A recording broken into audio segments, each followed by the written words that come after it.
This is the DJI Neo 2 and I've been pushing it to its limits through forest trails, tight gaps, tracking cyclists and even a high-speed crash right into a tree. So we're breaking down every intelligent flight mode and answering the big question: can the DJI Neo 2 really fly itself?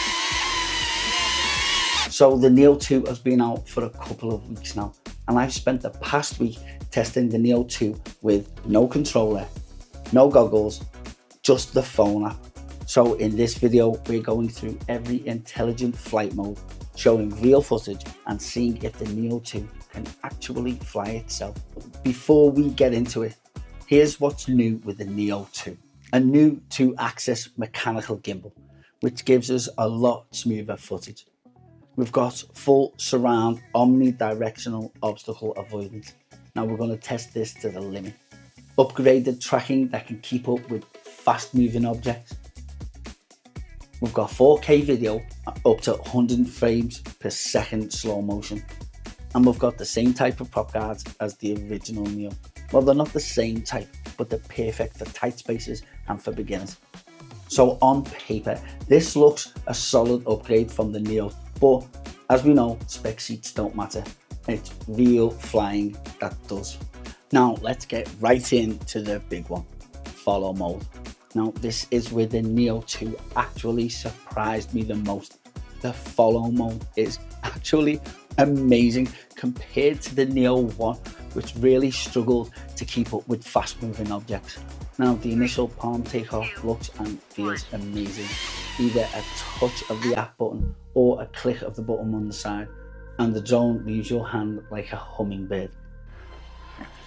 We're in record mode. Let's see if it avoids the trees as such.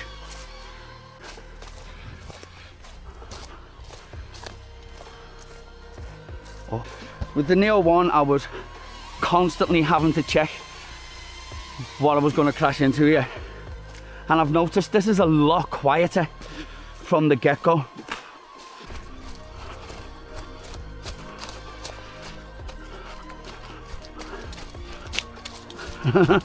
Is it coming? It's sticking with me, man. Now that obstacle avoidance is absolutely brilliant. I really like that.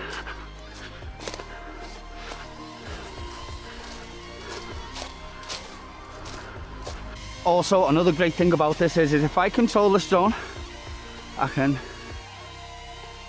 put them to the left and it'll catch it from there. Let's go. And she will keep that angle to catch on me footage like this.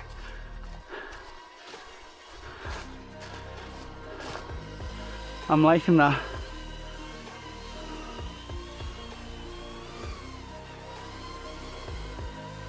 That'll do. So I have choices of capturing this. Now let's see how it copes with the tight angle. Will it deal with it okay? Oh yeah. No worries. No worries whatsoever. With the touch of a button, I can switch the angles, switch it to the front. Now that's really cool. How will it go all the way to the back?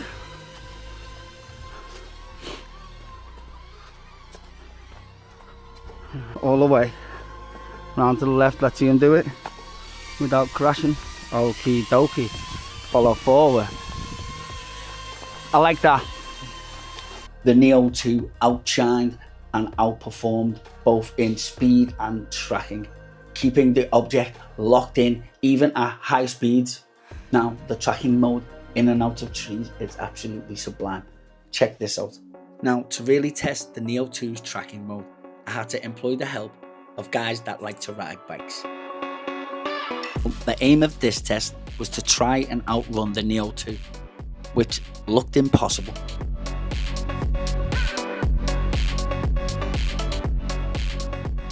But look at this thing, sticking to the biker like glue through these forest trails, actually weaving in and out of trees. It was really impressive to see. And we only did crash once, And I wouldn't say it was the drone's fault. It was as it adjusted this height right here, and I don't think it could see this tiny little twig. But as you can see from the footage, it tried to recover and still dodged and weaved in and out of most trees. But it was this final one that caught it. But the drone survived with absolutely zero damage. Thanks for these prop guards. And I know this hit it head on, but there wasn't a single mark. All in all, I'd say obstacle avoidance is a safety aid, but it's not magic.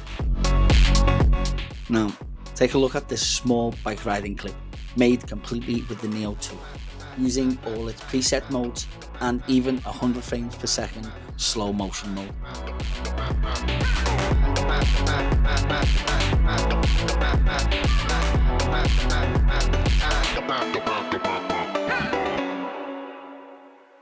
Now, let's talk about these intelligent quick shots. And if you're a content creator, this is right up your street. Firstly, let's talk about this brand new shot called Dolly Zoom. Dolly Zoom. 3, 2, 1. Dolly Zoom is always fun.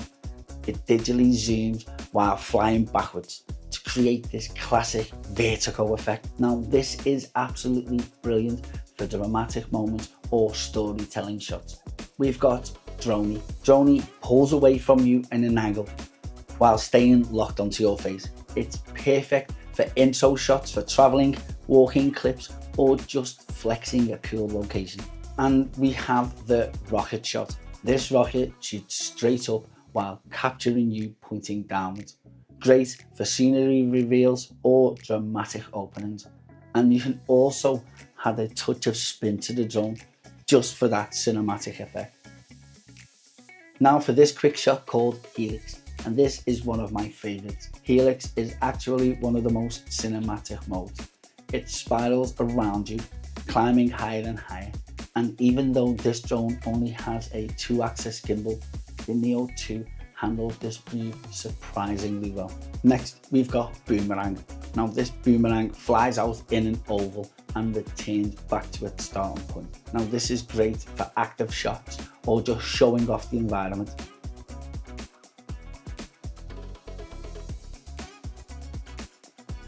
Spotlight. Now the spotlight locks its camera onto your face, but the drone spotlight shot will track you, staying locked on to your position wherever you roam. Now let's do a quick selfie shot. The selfie shot is a quick and easy framing shot. This is for people who want them clean clips for social media without any effort. Just press the button and off she goes.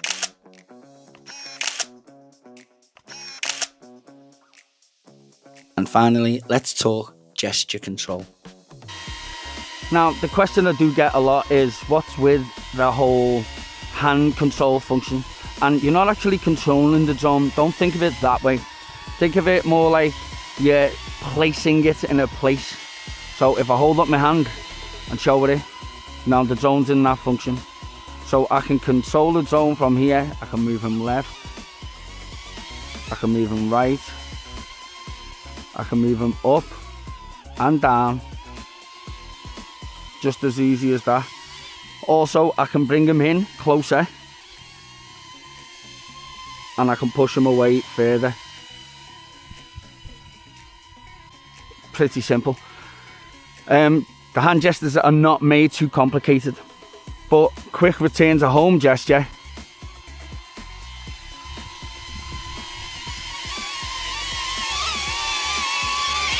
and it comes all the way back in. Absolute game changer in my opinion.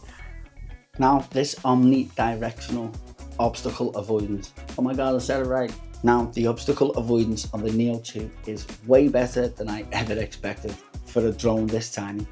It senses obstacles in all directions, forwards, backwards, sideways. It actually avoided all the trees in the forest, but it will still hit these tiny, thin, small branches that it actually can't see. So fly smart.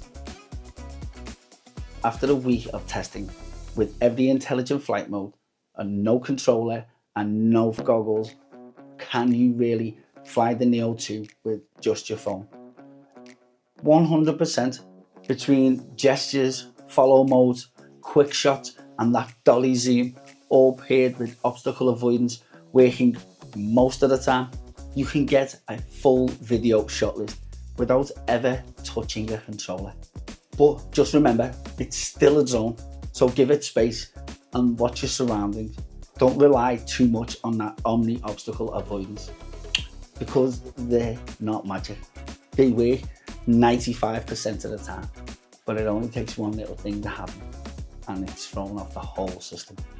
So if you've enjoyed the breakdown of the intelligent flight modes on the DJI Neo 2, then hit that like button and smash subscribe. I've got more Neo 2 content coming, including low light tracking and tighter trail tests, and maybe goggles and better cam settings for everybody. Thank you so much for watching. I'm Adam from Drone and Lens. You guys have been colourful, and I hope to see you all in the next video.